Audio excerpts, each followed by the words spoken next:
لو بتتابع أخبار الاقتصاد أكيد سمعت عن بيانات الناتج المحلي الإجمالي الGDP، بس تعال نسأل سؤال مهم: هل كل مرة الGDP بيقل العملة بتضعف؟ الإجابة لأ، مش دايما.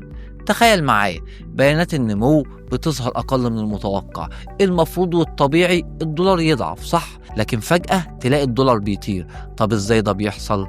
السر هنا إن الأسواق مش بس بتتحرك بالأرقام الفعلية، الأسواق بتتحرك أكتر بناء على التوقعات. يعني إيه؟ يعني لو الاقتصاد فعلا تباطأ لكن المستثمرين شايفين إن البنك الفيدرالي هيكون أكثر تشددا عشان يحمي النمو، أو شايفين إن التباطؤ مش بالخطورة اللي كانوا خايفين منها، ساعتها الدولار يقوى بدل ما يضعف. وممكن العكس، بيانات تطلع كويسة جدا والسوق يبيع العملة لأن هم كانوا مستنيين حاجة أقوى من كده بكتير. باختصار، السوق مش بيرد على الواقع، السوق بيرد على التوقعات أو الكابوس اللي في خيال المستثمرين.